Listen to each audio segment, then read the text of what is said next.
This is the first of a underrated films series, hopefully the first of quite a few more. And I thought it'd be good to start with Mary Shelley's Frankenstein, which was a film directed by Kenneth Branagh in the 90s, and also starring him as Victor Frankenstein and Robert De Niro as Frankenstein's monster. A lot of people who I've spoken to about this film haven't seemed to have heard of it, so I thought that's quite strange because it's a great film. I think the main thing about it is that it is faithful to the Mary Shelley original book, the original story. It starts off with a lot of backstory. It does go through Victor Frankenstein's backstory and his love interest, played by Helena Bonham Carter, again, who's brilliant in it. Everyone knows Frankenstein's story, but basically Victor Frankenstein is a scientist who wants to abolish death, basically. He wants to ensure that everyone has a cure for death, everyone can live on. No one need ever die. I will stop this. I will stop this. I promise. And therefore he decides to create a living thing out of a corpse that he is reanimating, bringing back to life. The film really builds up in tension in the first half hour or so before once he does animate Frankenstein's monster, as it's called, the character. It's just a very tragic horror story, and the film's definitely a horror film. It kind of plays out as a drama as well. That's the thing. Performance-wise, I think Kenneth Branagh is great as Victor Frankenstein. There's a lot of scenes of him. There's a scene in particular towards the midpoint, perhaps end of the film, where he does break down, and it's quite emotional and played just very well by Branagh. Helena Bonham Carter, again, very good, and the romance sort of plot is great. And what would a film be without a bit of romance anyway, particularly a gothic sort of horror film?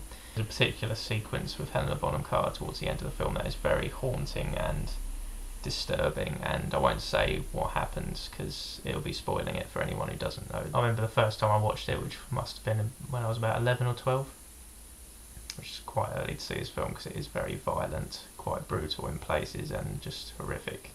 The sequence towards the end did scare me in particular. I think it's a very haunting bit of film. It's alive.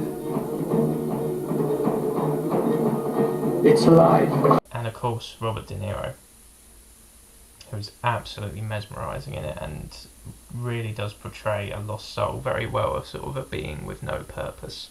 The question is whether the real monster is actually Frankenstein's monster or if it's Victor Frankenstein, which, is completely up to opinion. I personally think Victor Frankenstein is the real monster of the story. As Frankenstein's monster says in the film, he doesn't think about the consequences. That he's basically just left Frankenstein's monster. He's brought him into the world, and he's left him to die basically. And he's a very selfish action from him. And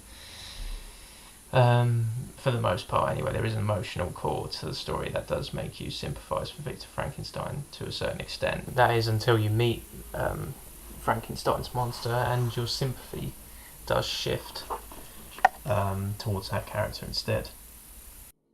De Niro, his performance is so sensitive and just really well observed, and you do really sympathise for the character and feel such empathy for him.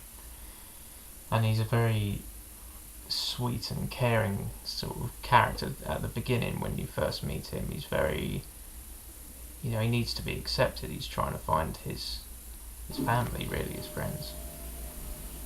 I mean, this is a character that's been abandoned, and you really do, you just feel for him, really do feel for him.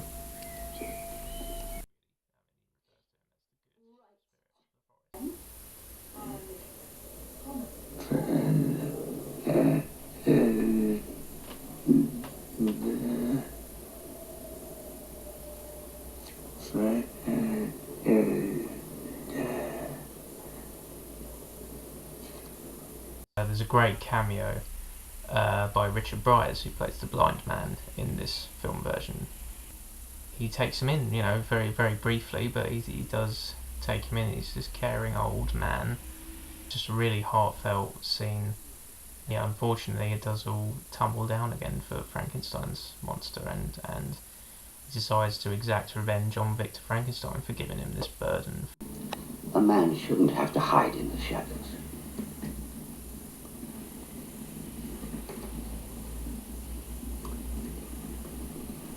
Better that way for me. Why? People are afraid. Except you. So in terms of other aspects of the film, Patrick Doyle, as well, a frequent collaborator of Kenneth Branagh's, provides the music for this one again, and he does a great job in the tense scenes and the dramatic scenes in particular. Some really wonderful bits of music. Well, I think on the technical side of things, editing's really good, and it does help with the frantic and tense atmosphere of the film, particularly when Victor Frankenstein is escaping from the monster at the very beginning in the first scene. It does work very well. And again, it takes time with its character development. It's a film that does take its time, and it's all the more better for doing so. I think it deserves to have the amount of time spent on its characters that it does. There's something at work in my soul which I do not understand. What of my soul? Do I have one? Or was that a part you left out? Who were these people of which I am comprised? Good people? Bad people? So I hope this has been interesting and sort of given you some information. And the main goal of this video is that you go and see the film, which I hope you do. I think it's a very underrated film. Other versions of Frankenstein, particularly in the theatre recently, has been Johnny Lee Miller and Benedict Cumberbatch sort of playing roles in it. And they sound great. I haven't seen them yet, although I think they're playing at Cineworld soon, so I would quite like to go and see them. But I think so far this is probably the best version I've seen personally. In my personal opinion, I think Robert De Niro in particular is the highlight, perhaps, of the film.